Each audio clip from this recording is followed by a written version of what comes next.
You're tuning in to the online broadcast network, AFTERBUZZ TV. Over 20 million weekly downloads in over 150 countries, and your #1 source for after-show entertainment.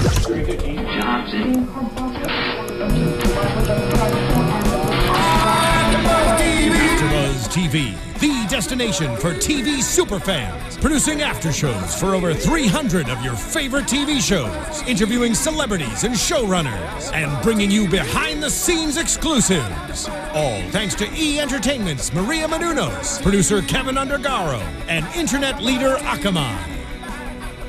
Now, let the buzz begin! We're building solid. Solid as a rock.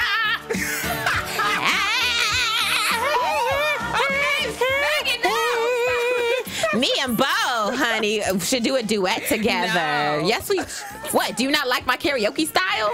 Yes. We're building up. We're building up. Welcome to another episode of AfterBuzz TV Blackish Recap, episode 9, Colored Commentary. I am your host, Megan Thomas, and who are you, beautiful lady? I am your host, co-host, Shaprintace, Lynn. Yes, and we are missing our 2 other co-hosts tonight, but don't you worry, honey, because they wanted to be here. They said hello, and they'll be back next week. This episode I thought was like a really, really cute episode, you know, talking about kind of like the family dynamics. What did you think? I loved it. I think it was great. It was not, I admit, it was not as eventful as some of the past episodes, but I liked the little team and about having each other's back and all that. So I thought, you know, it was a great message. Right. It was really, really cute. And it's funny how in the episode it started off, we see that Dre's walking through the house, trying to get everybody to play games, and everybody has their door closed. And I immediately laughed because he said, when I was growing up, you weren't allowed to close doors. And that is the truth. That is the truth. There were no closed doors. Right. None. So what, like, and I'm thinking, like, why was that the case? I feel like in a lot of black homes, especially, you don't close the door. Like, why? Because you don't know, because your parents want to know what you're doing in there. Would you know that black parents are like super nosy, basically? Yeah. It must be because I had to laugh because, of course, you see Pops in the flashback. He takes the door off the hinges. And I was like, oh, my gosh, that happened to my brother. Yes. Your parents took the Honey, doors Deacon off? Thomas did not play. He took that. My brother tried to slam the door. Like, I'm tired of you, and slammed the door. My dad was like, oh, are you?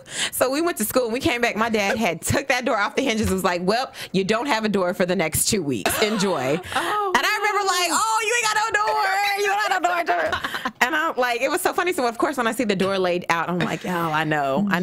I've seen that in my house. Jeez. Now, my mom has never went that far to take the hinges off the door. But if you close that door and, ooh, honey, if you locked it, right. Don't lock the door. Like, I remember, like, I cannot lock. I don't know. I don't think I ever used a lock on my door. Me either. To this point in my own apartment, I'm like, do I lock it or no? Okay, I'm just gonna leave it. Right. That is so crazy how our families have scarred us and made us like, you can't close the door. We don't know what. This is my house. I own this house. This is not your room. Like, you basically rent a room. Exactly. With your chores. Right. So that's how it was. Like, I wish you would close the door in my house. Exactly. Like, wow. That's so funny. And so then, of course, this episode we see that there's a lot of coded language going on that Bo didn't appreciate during Jack's game. Yeah. And of course, we see that this episode's really about unity and the family. And so the kids had to rock the Team Johnson shirts, which they didn't like, which I thought was cute, though. I love the Team Johnson shirts. Like, I would do that for my family. I'd be like, team, whatever that would be. But, you know, team last name and team our family. Team last name. Right, and I felt like, okay, of course, Zoe's her typical, you know, teenager, and she didn't want to wear the shirt. But I feel like even as a teenager, I'd have been like, okay, I'm going to this little baseball game. None of my friends are going to be here. So let me just go support my little brother, wear this stupid shirt, whatever. Right. I don't know. I would have did it. Right. Come on, it's family unity. I love when my family and when families, no matter what age I would act like her and be a little annoyed, but I was like, you know, I like team unity. I like doing things as a family. It's nothing like family. Nothing like family. And so, of course, Bo is hearing the announcer say a few things. He says that Jack is a natural athlete. He runs like a panther. He was born to steal. I think I kind of would have been offended, like, hold up, wait a minute. Right, born to steal. I wouldn't have took it as far as Bo did, though. I was like, oh. I definitely wouldn't have asked the white mothers if they felt the way I felt, because obviously the answer's going to be no. I would have just sat there and been like, honey, do you hear this? I'm not even going to mention to anybody else. I'm just going to ask my husband, like, are you hearing these? Am I crazy? And I probably wouldn't have cared if I heard the announcer say that about other people's kids, but clearly he called the other boy smart. And didn't call Jack smart. But he called him a natural athlete. So I have to be like, wait a minute, I have to watch a few games. If he continues to do this, we're going to have some work. Exactly. Pull out that American Express black card. Or was it American black? What was it? The race card. The race card. The Black American Express. Like, it's so funny, the race card. But you do have to be careful when you pull out the race card. Exactly. Because you got to be sure. If you're going to pull that card, honey, you better be sure it's some racism going on. Decline it. So you don't want that to happen. But. Did you think the announcer was being racist, or was he really just, like, talking? That's hard. Some people will purposely say racial slurs or say racial comments and then try and blow it off as, oh, no, I wasn't being racist. But, you know, do it. So you're not pulling your black card on this one? I wouldn't pull my black card on this one. Second game, he did the same thing. I would have pulled my black card on my husband, on Trey, who said, run like the cops is on your ass. Right. Right. Like, are you serious? We're over here having this issue with this announcer possibly saying, you know, but I feel like that's the funny thing in life, especially when you are black. You sometimes you hear things that people say, you're like, wait, what? Like, exactly. Are you insinuating because I'm black? Exactly. Or are you literally just talking? Like, there is no underlying, I guess, motive. So it's really funny because as black people, we have to kind of balance, like, wait a minute. Exactly. We all have those conversations in our head where we're like, did you? Right. Black card or not? Do I pull or no? Exactly. Or nah? Or no? Pull or nah? So then, of course, you know, we see that he doesn't have her back. He kind of throws Bo under the bus in front of the other moms, which I didn't agree with. He probably should have just put her to the side and was like, okay. Yeah. You know, not really said anything to the other moms like, she's crazy, you know? Yeah. He definitely should have. Because the mom's right there, and then they're co-signing and putting in their 2 cents, and it's just making Bo look even more crazier. So right. So he threw her under the bus, it was sad. So then, of course, we see that Dre has he's going to an event for work, and he has to take Bo with him, and it's an art event because she knows a lot about art. She made a little mistake. Her what was it? Matisse and Magritte. Yes, Matisse and Magritte. She mixed them up. Mixed the two. And when he realized it, he didn't say anything to her because she had just told him about throwing her under the bus in front of people. So he didn't say anything. Should he have said something then? Especially after the situation, after she said to him, don't throw me in the bus in front of other people. I don't know. If there is a smooth way you could have did it. I don't really know how. Maybe you could have said, like, he could have said, Bo, honey, oh, you mean Magritte, right? You mean Magritte, not Matisse.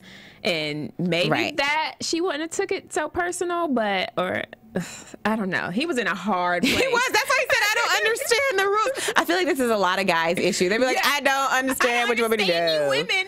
Right. You want me to do this, but then you don't want me to do this. But I'll do this this time and not this or this time. Like, I get it. So I get it why it's confusing. I think he probably should have just been like, oh, yeah. Oh, you mean Magritte. Yeah, yeah. That was, you know, he should have said something then. But I see why he was so confused. He really had a good heart about it. He was like, you know, I don't want to throw her under the bus. I don't want her to think that I don't have her back. So let me just be quiet on this. Or he could have said, honey, did you say Matisse or Magritte?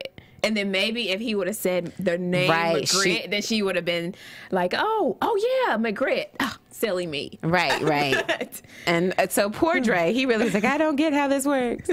And so back at the house, we see that the Johnson children, which I thought was funny, he said, we waited 8 years to have kids so we can have babysitters and take advantage of times like this. Exactly. Like, I was like, that's so perfect. I felt the kids' pain. Was that you? Me. That was me. You were Zoe? You were Zoe? Yes. And every time my parents will always leave and then leave me there to babysit my 2 siblings. Every time they did not have a babysitter, I was the live-in nanny. So funny. They would go every date night. They go on date night on Friday. So guess where I was on Friday night? Oh, you had to watch them. How funny was that? But was there ever, like, did you just go off to the side like, y'all play whatever, I don't really care, I'm not going to do my stuff? I never watched them. Oh my gosh, Shaprintace, I'm so glad your siblings are alive. No, they're good, huh? Oh my gosh. Did anything crazy ever happen to where like they got hurt under your watch? I don't think so. Because that's when I took the time to close my door. So wrong. So yeah, but I think they were cool. I fed them and then I let them. And then you let them go do crazy stuff. Of course, just like we see the Johnson twins decide. You know, they're doing what little kids do. Yeah. We're bored. We want you to entertain us. You know, that's what they want. And so of course Zoe's like, no. Jack is like, no. And they go find their own fun. They go sledding down the stairs, which I've done before. It's fun. Until you get hurt. Done that ever. Until you fall out the basket and start tumbling down. Put a hole in the wall, a big one. Right.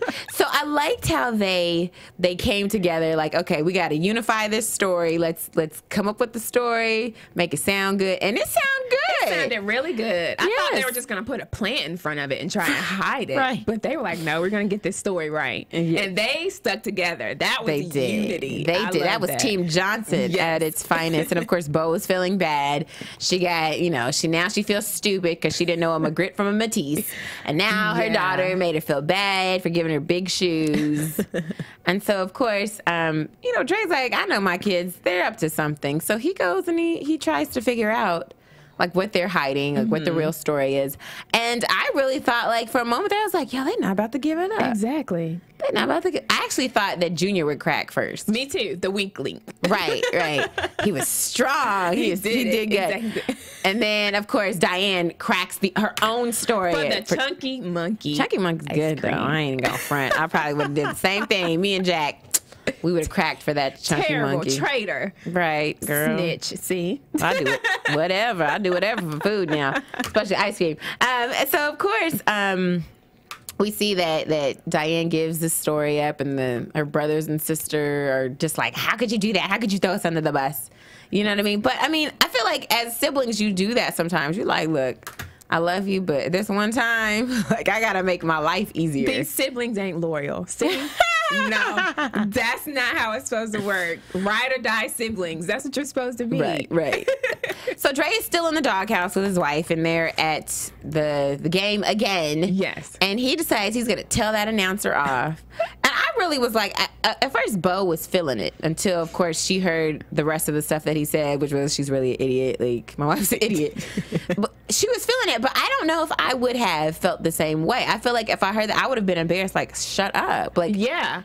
Now everyone is hearing this. He did too much. I felt like he did too much. Right. He did way too much. And he should at least turn the mic off. I didn't see the point in keeping the mic on to explain the whole situation to everyone. Right. Especially because there probably were parents there that weren't there at the previous game or didn't know what was going on. Now you told everybody your business. And you told them that your wife's an idiot. Good job, Dre. Exactly. Turning off the scoreboard. Yes. Oh, Dre. So excited. He tried. He really is. He tried. He tried to, vindicate himself. I get it. Like, you tried. You're a good husband sometimes. Sometimes. Okay, so, of course, the coaches come to the house and they tell him that Dre is banned. And Bo is like, look, if he's banned, then I'm not coming. And Jack, your natural athlete star player, will not be coming either. So then they're like, oh, wait, 2 snaps for Bo holding it down for her man. I was like, look at her telling them, no, my husband's not an idiot, knowing he is, in fact, an idiot. Right. And has shown that several times. Like, good job, Bo. That's a woman that has your back. Yes. That's what you want in your life. Yes. And then the kids, of course, are telling Diane, like, hey, Diane, clearly you need to take a page out of your mother's book. Exactly. But it's ice cream, though. No. Oh. You don't want to be siblings with me, honey, because I'll tell you, social security number, some ice cream, all of that. No. See? And then it was really cute because the episode closed with Bo and her horrible karaoke skills, which I thought was great. Of course you did. Because people be hating on my singing all the time. I don't understand why you have an issue with my singing. It's beautiful. Thank you. Yeah. But especially because in real life, I mean, she's Diana Ross's daughter. So I think it's like really funny that she's being such a horrible singer, which I'm pretty sure she can sing, you know, decently. Do you think she? I don't think she can sing. I don't think she's tone deaf. I think she can actually. I think she can hold a tune for real. Okay. Because you can hear it a little bit when she was just like playing around. You could kind of hear it. She can sing. I'm pretty sure she can sing. All I see is her rapping T Murder on Instagram. I know. She's hilarious. I just saw Tracee Ellis Ross post on her Instagram. She like shouted out Drake and was like, at Champagne Poppy, like, I'm trying to get on the next track. Team Murder. So that would be dope, though. That would be dope. She's working really hard on her rapping. Right. She's actually pretty good. In work. She should sing, though. Murder. I want her to sing like her mom. Yeah, but that's not her. She's not serious. She's not. She's goofy.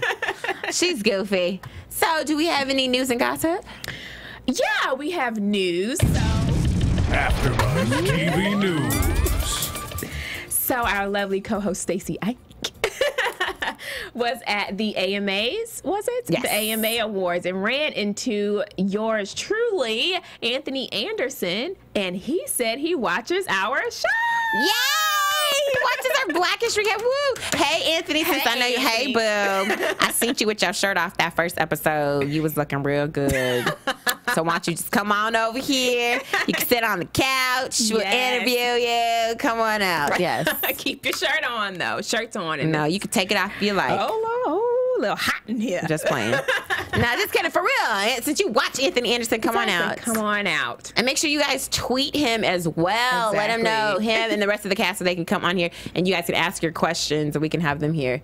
And also make sure you follow us on iTunes. Just subscribe. It's so easy. Go to iTunes, look for AfterBuzz TV Blackish. You'll see our podcast pop up. Click subscribe. It's free. Tell your friends and your friends' friends. Give us 5 stars. Post your comments. We love your comments about the show. We love to see that you guys are excited about the show, just as excited as we are. Exactly. Yes. Okay. Ready. So let's get into predictions. All right. Moving right along. And now, your AfterBuzz TV predictions. So what's gonna happen in the upcoming episode? Jingle bells, it's Christmas! Right! I am dying and waiting for this Christmas episode. You know what I really want? I want Bo to be half Jewish, because in real life Tracee Ellis Ross is half Jewish. But I want her to be like, I want her mom, who was the hippie, to be half Jewish, because I want to see the difference between like them celebrating like Black Jesus Christmas and then like her being like, no guys, we have to like be inclusive of Hanukkah, and then him trying to throw Kwanzaa in there. Oh God, this would be really good. I'm just ready to see her parents, her newest parents. Right, we have to see that. I think that'll be good.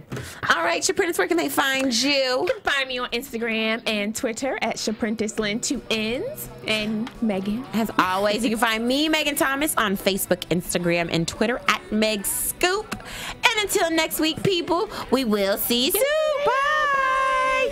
From executive producers Maria Menounos, Kevin Undergaro, Phil Svitek, and the entire AfterBuzz TV staff, we would like to thank you for listening to the AfterBuzz TV network.